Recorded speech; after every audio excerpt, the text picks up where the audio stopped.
Police officers are charged with protecting the people, maintaining the law, and providing honorable and honest service to their communities. However, the repercussions can be severe and widespread when officers violate that trust and take part in corrupt practices. In this video, we'll look at several notorious instances of police misconduct and analyze how they affected society. So, let's get going. You've probably heard of police officers accepting bribes, but have you ever heard of the team's most popular officer being dishonest and carrying out his evil schemes in such a covert manner that not even his department is aware of it? So, how did he end up in custody? If you haven't heard of something similar, allow us to inform you that Sergeant Wayne Jenkins was a victim of it. A smart, crooked policeman. Sergeant Wayne Jenkins' eyes darted from screen to screen, sifting over the CCTV footage in the dimly lit city headquarters of the Baltimore Police Department. 2015's that day saw streets filled with boiling rage. On the west side of the city, police officers were being attacked with bricks. Some were hurt. Jenkins hurried after them. In the midst of shouting, sirens, and buzzing helicopters, he seized a state prison department van and helped pull injured cops inside. When it was near Druid Hill Park, he intervened in the conflict and instructed the detective to take them to the hospital. A drug-dealing bail bondsman was awoken from his slumber several hours later in a peaceful waterfront district 15 miles east of the city center. His supplier required the disposal of 2 garbage bags full of prescription medications stolen from people who had also robbed pharmacy. Fresh after his heroic deeds in West Baltimore, Jenkins showed up. He opened the trunk and carried the pills inside the garage. After the bondsman handled selling them, the police sergeant and the latter would split the proceeds. Wayne Jenkins was living 2 lives at a time. He was already well known for running aggressive street squads at the age of 34. Later, he was in charge of the prestigious Gun Trace Task Force, one of the Baltimore Police Department's most effective tools for combating violent crime. He also served as the commanding officer of a team of police officers who engaged in robberies and narcotics trafficking. Jenkins and 6 members of his gun task force were charged with federal racketeering in March 2017, which shocked Baltimore. Many robberies, extortion, and overtime fraud were all allegedly committed by a group of seasoned police officers. Following the shooting death of Freddie Gray, long-standing mistrust of the police among many Baltimore residents grew. But the breadth and depth of these accusations were astounding. The Gun Trace Task Force was well known within the police force for its accomplishments in seizing alleged drug dealers, their caches, and their illicit weaponry. Jenkins was developing a reputation as a policeman in the division whose aggressive approach got results. His reputation as a cowboy who broke big cases through a frenetic pace of citizen stops and occasionally supplied evidence pointing up a chain of drug dealers was generally positive among current and former police officers. Jenkins, who had been praised as a rising talent by department leadership and rank-and-file officers early in his career, was a leader with a remarkable flair for delivering the goods. For his assistance in the 2009 recovery of 41 kilograms of cocaine, worth $1 million hidden in a man's truck at the time, it was touted as the largest cocaine seizure in the division's record. This was only one of Jenkins' numerous huge seizures. Did you know that Jenkins was awarded a Bronze Star for this huge achievement? Although it may seem strange, the Baltimore Police Department did not experience any instances of a police officer receiving both praise and criticism. In the world, Wayne Jenkins and his colleagues in plainclothes lived in success and wrongdoing were not mutually exclusive. In fact, they occasionally seemed to go hand in hand. A year-long investigation by the Baltimore Sun turned up warning signs that Wayne Jenkins wasn't a reliable policeman. His supervisors and others either failed to see the warning indications or choose to ignore them. Between 2006 and 2009, Jenkins was the subject of at least 4 lawsuits that claimed misconduct. 3 of them resulted in the plaintiff's victories, either as a result of jury verdicts or the city's decision to settle the case. The suits, however, had no internal repercussions for the police agency. Despite the lawsuits and subsequent video evidence from the squad's body cameras, Jenkins' supervisors did not review the arrests he was making. His legal defenses regularly failed in court, despite the fact that he was removing criminal suspects off the streets. 2014 saw the delivery of a surveillance video to the state's attorney's office in Baltimore's Police Integrity Division that seemed to show Jenkins perhaps putting drugs in a suspect's car. Authorities investigated the matter and even presented evidence to a grand jury, but finally determined that there wasn't enough proof to warrant an indictment. The same video reportedly led to a rare police department disciplinary probe against Jenkins, who was accused of misbehavior internally in 2015. This information comes from a copy of the case file that the Sun reviewed. The investigators proposed Jenkins be demoted and placed on paid leave, according to the department's then Internal Affairs Chief, Daryl DeSouza, who was the deputy commissioner at the time, allegedly intervened to halt the penalty. DeSouza denies remembering the encounter, despite having later served as a commissioner and currently being in jail on federal tax charges, before being named in 2016 to lead the Gun Trace Task Force, one of the most recognized plainclothes teams in the police. These allegations of misconduct were made while Jenkins was serving in a number of plainclothes units, a long time before he was appointed. It is hardly surprising that Jenkins' greatest crimes, drug trafficking and robberies, were able to flourish in Baltimore's tolerant plainclothes culture, even if they seem to have been kept secret. These devices regularly operated unattended. They were free to hold and release suspects, as well as develop informants. They sometimes discreetly stepped over the line from aggressive policing to violating civil rights. When Jenkins first started stealing is unknown. In 2011, his first theft was reported. By the time his criminal career had completely taken off, it had already involved high-profile robberies and break-ins, and he was making over $170,000 per year, in part due to overtime fraud. To learn more about their activities, the Sun obtained thousands of pages of court records, dozens of body camera recordings, hundreds of emails from the police department, and a small number of internal files. A reporter also viewed court case recordings pertaining to the arrests of the cops. Over 50 people were questioned, including victims, prosecutors, defense attorneys, and current and former police officers. Jenkins allegedly robbed some of the defense attorney's clients. According to some of the attorneys, the bulk of his co-workers, including the police and prosecutors, told the Sun they were not aware that he and his policemen were involved in any illicit behavior.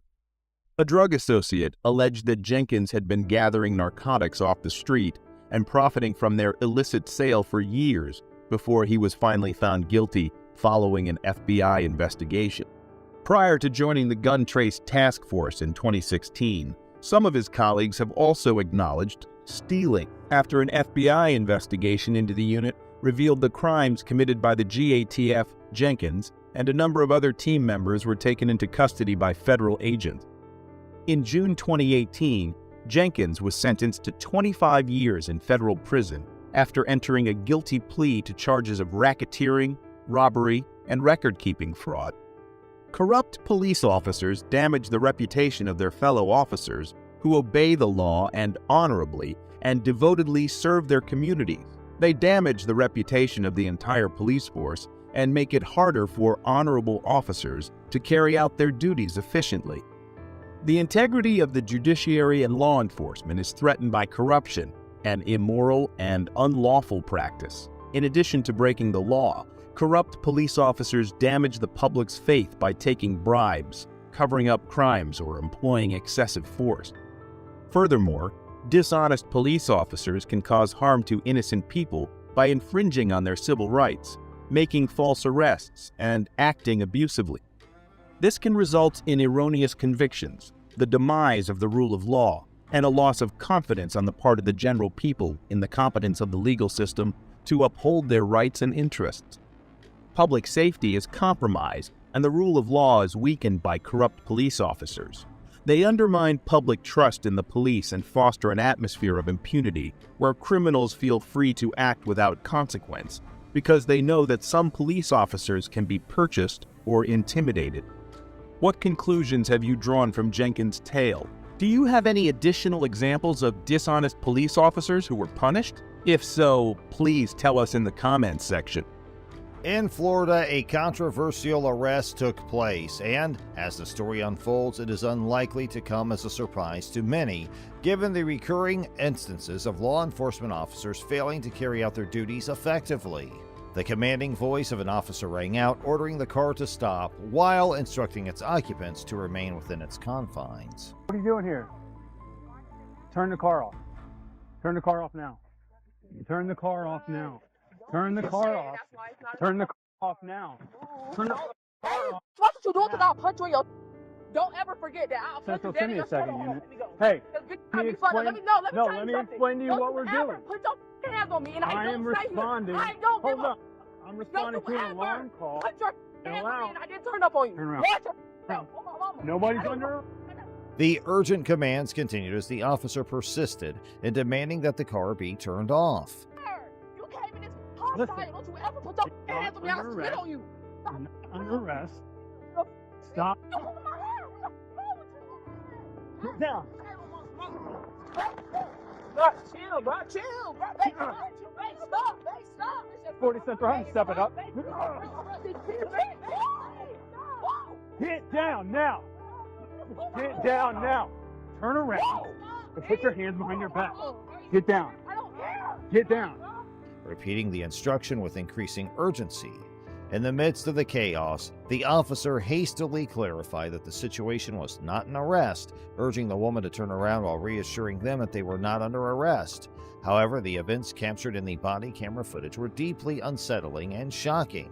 Despite the officer's reassurances of trying not to cause harm, the tense atmosphere and the officer's actions conveyed a sense of imminent danger. As the situation escalated, the woman in the car expressed their distress, pleading to the officer to stop touching them.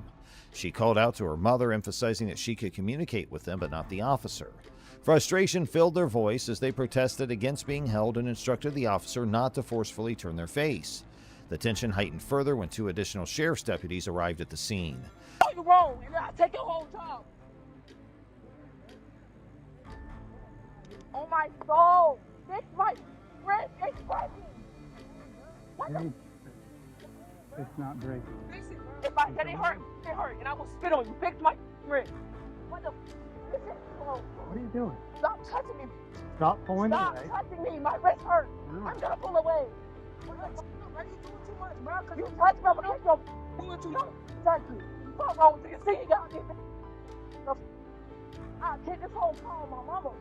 The initial officer attempted to explain the situation, but the woman in the car resisted, refusing to comply. The scene became chaotic, with the car door being forcefully slammed and the individuals traveling with the woman who had been subjected to brutality distancing themselves from the officer. Listen, come on. You want to know what's going on? Slammed on her outside of the car, bro. And they still over here. We over there. They snatched her out of the car, slammed on her face, bro. They still over here on my right now. The officer's body camera captured the events, and it became evident that those present wanted no association with the officer involved. The woman stressed that their wrists were inside the vehicle and cautioned the officer against pushing them, asserting that they were capable of handling the situation without any external force. Okay. Get in. If you calm down, we'll help you out, okay? Don't push me, bro. I'm not going to tell you. Put your feet in the car, please. Can you start to get away? I will listen I will to help you, you out. but she cannot be in my face. It also captures this woman being placed in a squad car. To reiterate, this woman did not do anything wrong, and we know this via local media. So here comes the next investigation story. During a game in Manchester, a police officer harassed A.J. Dillon, a running back for the Green Bay Packers. The incident, captured on video, gained widespread attention. Dillon had sought permission from security guards to interact with fans during a rain delay.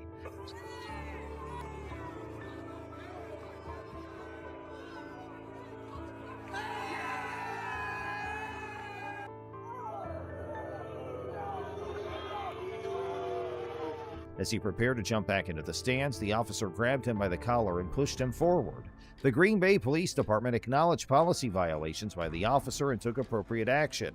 The Green Bay Packers appreciated the department's response and reiterated their commitment. Go, Pack, go!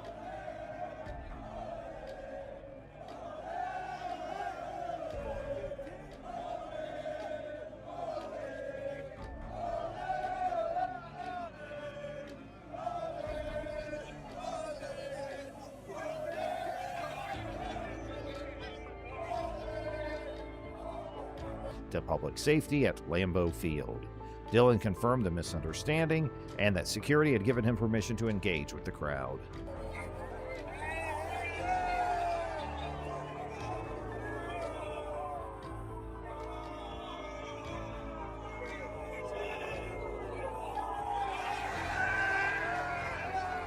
Dillon explains while enjoying the game from his family suite. A.J. Dillon witnessed the rain delay and seizing the opportunity for some last-minute fun before training camp, he noticed passionate fans braving the rain and going wild in the stands. Inspired, A.J. suggested to his brother-in-law that they join the enthusiastic crowd. Rain's coming down and they're going crazy, wilding out down there in the stands. I look at my brother-in-law, I'm like, hey, let's go ahead and get down there. Let's go join the fans. So he ran down. Making their way down, AJ encountered two security guards and sought their permission to stay in a specific section to interact with the fans. Stay in this little section, just show the people some love. And they're like, yeah. So they helped me down.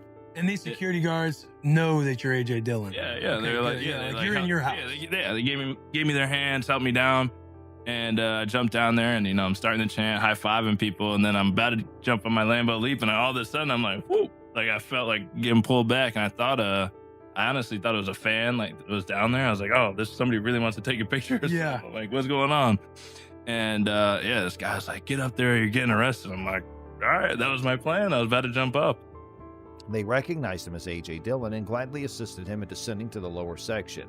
A.J. engaged with the fans, leading chants and exchanging high fives. As he was about to jump into the Lambeau Leap, he suddenly felt a force pulling him back. Initially assuming it was an eager fan wanting a photo, A.J. soon realized that he was being confronted by an individual who instructed him to return to his seat, indicating he was being arrested. Deciding it was best to comply, A.J. quickly rose to avoid any further complications in the situation. Next is a drunken cop caught on duty.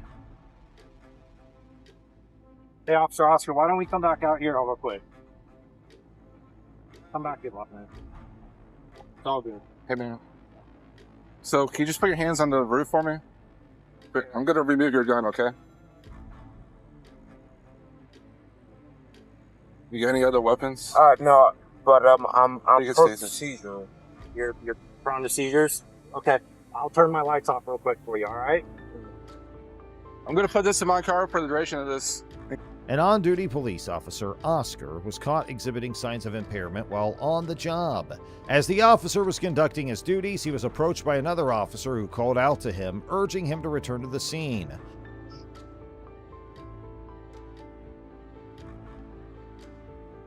The other officer assured Officer Oscar that everything was all right and requested for him to place his hands on the roof while the individual removed his gun for safety.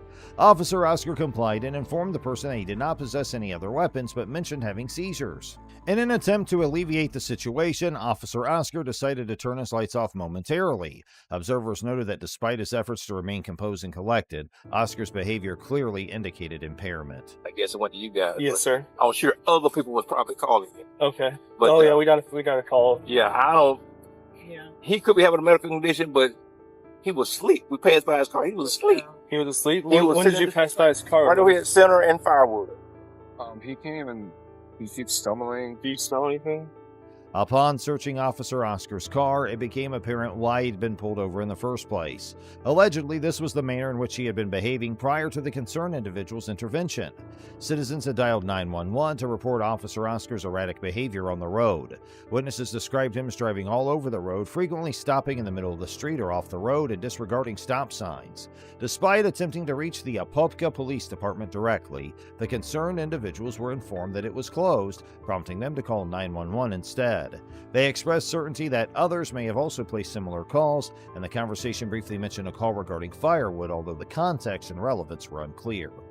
Officer Oscar's condition appeared to be deteriorating as he struggled to maintain his balance and coherence. The conversation took a sudden turn to a discussion about the type of beer that was present in a center console when Officer Oscar initially arrived. The details surrounding the statement were unclear. In an attempt to manage the situation, other officers instructed Officer Oscar to sit down and assured him that emergency medical services would be summoned to transport him. Officer Oscar was asked if he had done anything to celebrate the day, to which he responded negatively. However, he proceeded to disclose disclosed that he had taken a significant amount of Benadryl. Acknowledging the nature of their profession, Officer Oscar stated it's often better to be honest. The conversation took a turn as Officer Oscar admitted to having an open container of alcohol in his vehicle, emphasizing that mistakes are made by everyone.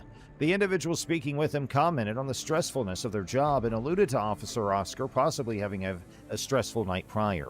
They expressed a desire for law enforcement officers to treat everyone with fairness and humanity rather than solely favoring their fellow officers. In a desperate plea, Officer Oscar expressed his desire to avoid going to jail. However, the officers continued to engage with him, assuring him that they would figure things out. They instructed Officer Oscar to place his hands together as if in prayer. In an unexpected twist, the officers chose to disregard their colleagues' pleas and proceeded to arrest him despite the initial leniency displayed. It is worth noting that there is no available information to suggest that Officer Oscar caused harm to anyone while he was on duty. It is hoped that his arrest serves as a wake-up call for him and leads to necessary introspection and change.